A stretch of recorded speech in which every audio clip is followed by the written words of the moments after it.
अब खबर एफएसएसएआई की बड़ी कार्रवाई की है। भारतीय खाद्य सुरक्षा एवं मानक प्राधिकरण एफएसएसएआई ने भ्रामक विज्ञापनों, गलत उत्पाद दावों, ब्रांडिंग, लेबलिंग में अनियमितताओं और उपभोक्ता शिकायतों के मामले में 14 खाद्य कंपनियों को नोटिस जारी किया है। देखिए रिपोर्ट। बाहर सेहत के दावे करने वाली पैकेजिंग पर अंदर सेहत को नुकसान पहुंचाने वाला प्रोडक्ट, लंबे समय से चल रहे इन झूठे दावों पर अब एफएसएसएआई लगाम लगाने वाली है। भारत की खाद्य सुरक्षा और मानक प्राधिकरण यानी एफएसएसएआई का लोगों की सेहत से खिलवाड़ करने वाली कंपनियों और फूड इंडस्ट्री में चल रहे भ्रामक दावों को लेकर एक्शन मोड में नजर आ रही है, जिसके चलते लगातार कार्रवाई भी चल रही है। कभी मिलावटी पनीर मावे पर एक्शन तो कभी मानकों पर खरी न उतरने वाली कंपनियों को नोटिस। इसी कड़ी ने शुक्रवार को भ्रामक दावों, गलत ब्रांडिंग और लेबलिंग नियमों का उल्लंघन करने पर कंपनियों पर कार्रवाई की रिपोर्ट मांगी है। एफएसएसएआई ने शुक्रवार को कई फूड कंपनियों और फूड बिजनेस ऑपरेटर्स को नोटिस भेजा है।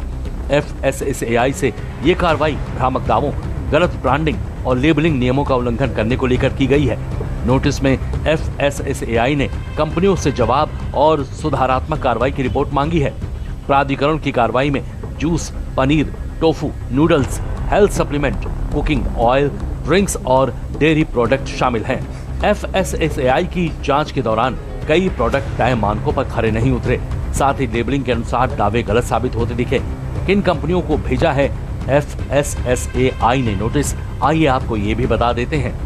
एफएसएसएआई की जांच में प्लक मैंगो जूस के नो एडेड शुगर वाले दावे को भ्रामक माना गया है। नेचुरल पनीर प्रोसेस्ड प्रोडक्ट है, इसलिए नेचुरल दावा गलत। सिल्कन टोफू में anti cancer, rich in vitamin, इन दावों के समर्थन में पर्याप्त वैज्ञानिक सबूत नहीं है। मास्टर राउचर रेमन की सामग्री से दावों में मेल नहीं है। किंडर जॉय के दावे की कंपनी में पर्याप्त रूप से साबित नहीं कर पाई है। Saffola total heart pro oil के दावों के पर्याप्त वैज्ञानिक साक्ष्य नहीं है।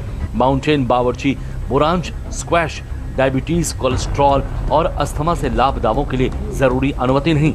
एल्कलाइन वाटर के वजन घटाने, डिटॉक्स और बेहतर स्वास्थ्य के दावों को गलत माना। इसी के साथ एफएसएसएआई ने raw pressery, Alphonso mango drink, इंसिप्रो गोल्ड पाउडर वनीला, कोरियाई जिनसेंग और भी कई कंपनियों को नोटिस भेज दिया है। बता दें आपको कि एफएसएसएआई ने ये स्पष्ट किया है कि ये कार्रवाई पारदर्शिता के साथ उपभोक्ताओं के हित के लिए की गई है और उद्देश्य कंपनियों को दंडित करना नहीं, बल्कि उपभोक्ताओं को बिना किसी गलत दावों के सटीक जानकारी देना है। क्या है एफएसएसएआई के निर्देश, आपको ये भी बता देते हैं। लेबलिंग नियमों का पालन करना होगा, वैज्ञानिक आधार वाले दावे ही करने होंगे। पैकेजिंग में भ्रामक शब्दों से बचना होगा। उपभोक्ता को उत्पाद की सही जानकारी देनी होगी। एफएसएसएआई के इस फैसले से स्वास्थ्य, रोग नियंत्रण, वजन घटाने, हार्ट हेल्थ और न्यूट्रिशन से जुड़े दावों वाले लेबलिंग के प्रोडक्ट और सप्लीमेंट पर विशेष रूप से निगरानी रखी जाएगी, जिससे लोगों की सेहत के साथ साथ कोई भी कोताही ना बरती जाए।